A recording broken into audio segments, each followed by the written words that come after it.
Assalamualaikum warahmatullahi wabarakatuh. Hai, good day guys. Kali ini kita akan coba mereview salah satu mini PC dari Acer Veriton X2660G. Kita udah hidupkan nih cukup lama dan nggak masuk-masuk nih. Kira-kira kenapa ya?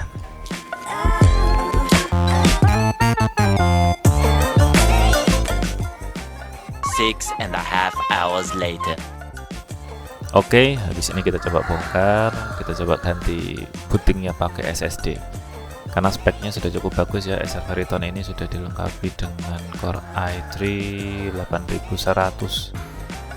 Kemudian SFF small form factor, aduh belibet, kecil banget, nggak nyampe setinggi monitor.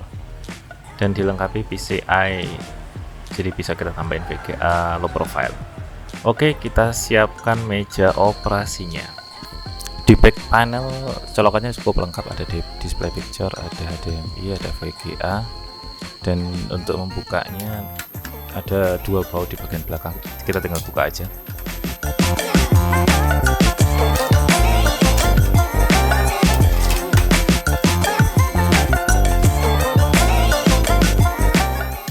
Kemudian di bagian depan ada penutup dari plastik, ada engselnya di bagian bawah, jadi kita harus sedikit memutarnya waktu membuka. Dan di bagian atas itu ada sekitar 4 skrup, kita tinggal copot aja kayak biasanya.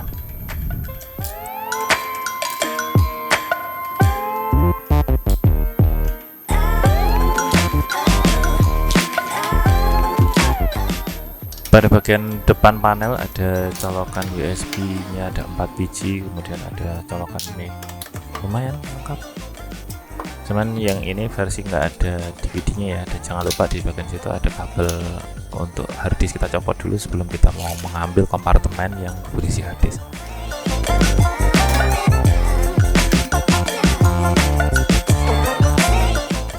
Mini PC ini punya satu slot untuk harddisk 3,5 inci atau harddisk besar, dan di sana ada 2 slot untuk RAM long DIMM ya, RAM yang besar yang kayak biasanya.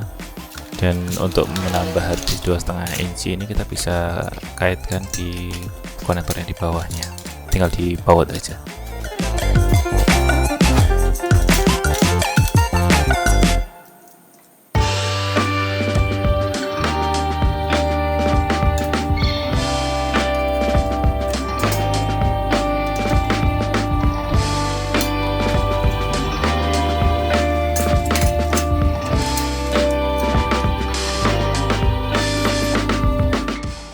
Yuk kita intip dalamannya. PCI Express 16, PCI 3 ya ini untuk VGA, kemudian ada slot untuk NVMe.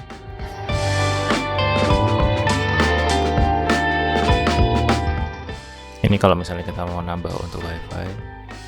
Dan sebelah situ ada sound internal, jadi tanpa speaker dia sudah ada suaranya.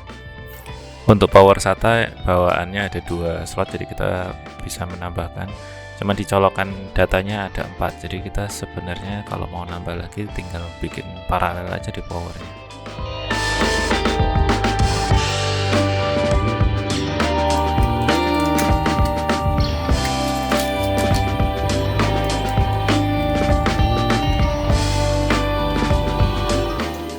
Kalau sudah selesai kita tinggal balikin lagi, di baut semuanya, jangan sampai ada yang kelewat.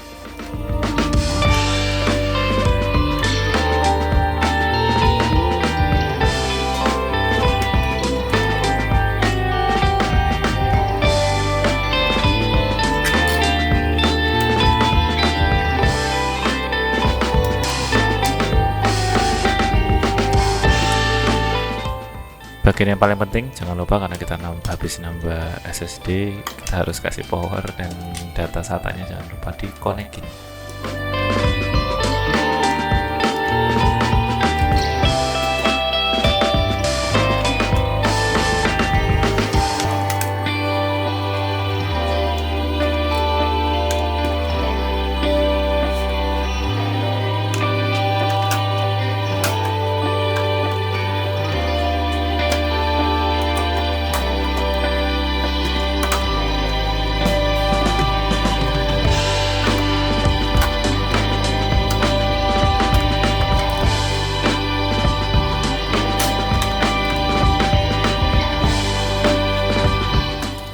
Kalau udah rapi semua, kita habis ini bakal install ulang karena tadi drive C-nya ada di hard disk yang cukup lama. Kita mau buat Windows-nya pindah ke SSD yang barusan kita pasang.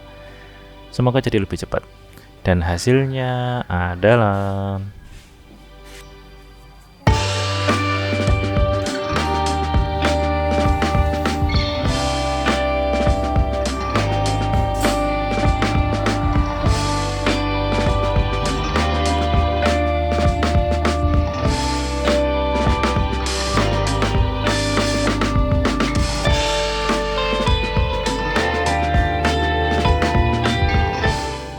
bootingnya langsung ngebut sekitar 10-15 detik lah, lumayan.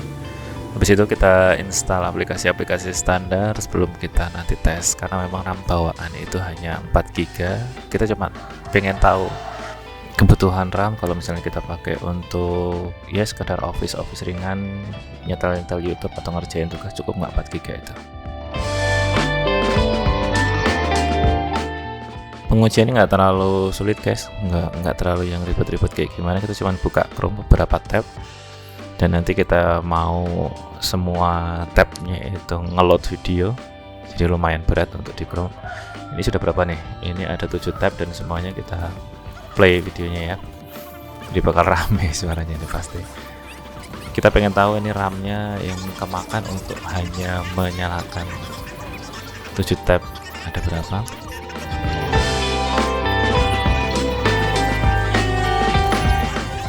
Dari pengujian sederhana ini kita bisa lihat RAM terpakai sekitar 3,4 GB dari total 4 GB yang kita pasang. Walaupun memang suhunya aman ya, case-nya ini cukup bagus. Cuman kalau misalnya kita mau multitasking, kita mau buka Chrome, kemudian mau ngerjain office yang ringan yang lainnya, mungkin lebih baik kita tambahin RAM-nya jadi 8 GB.